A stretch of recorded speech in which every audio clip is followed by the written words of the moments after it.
Assalamualaikum warahmatullahi wabarakatuh. Ya, jumpa lagi saudaraku.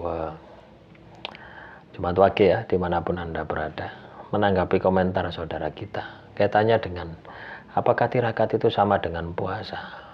Ya, puasa itu lakunya. Ya, tirakat itu pengendalian diri, ibadah. Pengendalian diri melalui ibadah kepada Tuhan yang sifatnya sunnah, ya, boleh dikerjakan dan tidak dikerjakan juga tidak apa-apa, tergantung dari kebutuhan kita. Contoh misalkan, saya ingin mobil, supaya Tuhan mengabulkan saya ini memiliki mobil, maka saya akan berdoa. Lah sebelum berdoa, saya tirakat dulu, ya. Bisa saya zikir, bisa saya puasa, ya. Nah, itu yang namanya tirakat. Nah, terus juga menanggapi komentar saudara kita, ketika malam satu suro, ya, apa yang harus amalan apa, tirakat apa yang harus saya lakukan loh, atau ruwatan apa yang harus saya lakukan? Ruwatan itu tidak hanya per tanggal satu suro saja, gitu. Kalau Anda terjebak dengan ruwatan semacam itu hanya seremonial saja. Ya, Anda bisa ikut kan banyak tuh kegiatan-kegiatan, ya. Ketika memasuki bulan tanggal 1 Syuro itu banyak kegiatan-kegiatan yang bisa Anda ikuti. Itu seremonial saja. Ya. Yang namanya tirakat, ruwatiri buang sengkolo. Ya, itu setiap hari. Lah ini momentum bulan Syuro. Bisa Anda tingkatkan lebih ekstrim lagi, gitu ya. Lebih banyak lagi. Itu yang harus Anda lakukan supaya benar-benar maksimal. Paham ya? Nah, terus juga menanggapi komentar saudara kita, kaitannya dengan pasangannya ini selingkuh, ya. Saya bertahan karena anak, ya, saya bertahan karena anak dan sebagainya. Itu alasan gitu ya. Jadi ketika sesuatu yang salah, ya Anda harus melakukan sebuah tindakan. Apakah boleh memaafkan? Ya boleh-boleh saja memaafkan. Apakah boleh bertahan? Boleh-boleh saja. Tapi Anda siap dengan resiko, konsekuensi. Apa? Anda akan menanggung hukuman Tuhan atas tindakan orang lain. Ya, karena apa? Anda sudah tahu salah, tapi Anda tidak melakukan tindakan. Loh, Tuhan itu tegas, teman-teman. Ya, tidak lembek seperti Anda. Tuhan itu tegas. Le A yo A, le B yo B, le C yo C. Ya. Lah, kalau misalkan Anda katakanlah Anda mau pisah dengan pasangan Anda karena alasan anak. Loh, anak si bayi enggak melok-melok kok alasan anak. Loh, Anda bisa menghidupi sendiri kok anak Anda kok. Loh ya. Yang penting apa? Anda harus memutus. Ini sudah salah. Ini konsekuensinya ini gitu. Sama halnya dengan Anda ya. Suatu saat nanti Anda ini mau dimasukkan ke surga.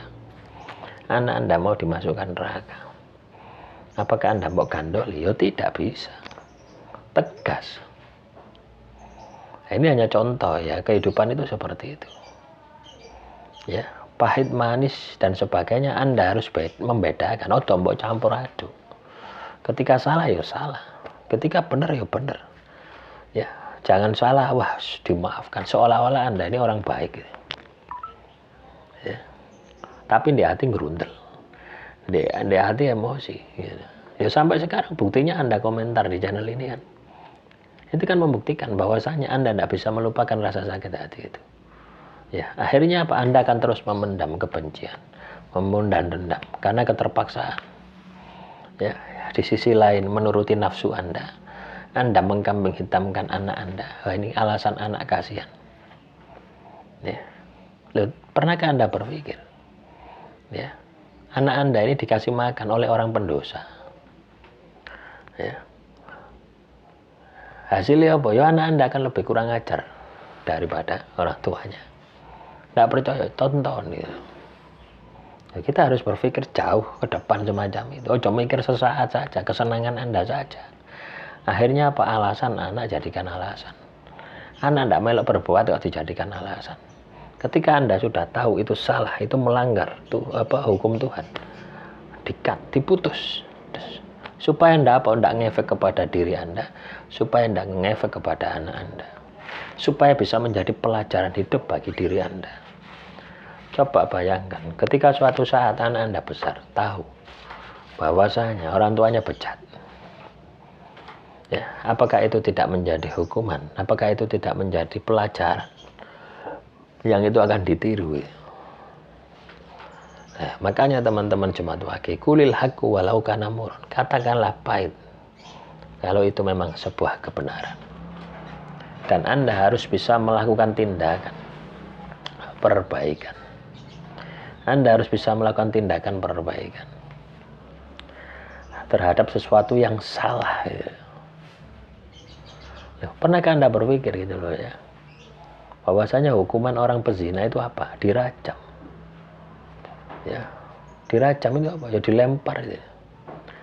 Ya, dilempari batu sampai meninggal dunia. Itu hukumannya. Walaupun di sini tidak pernah diterapkan. Ya, di sini tidak ada. Ya. Itu hukum Islam itu seperti itu.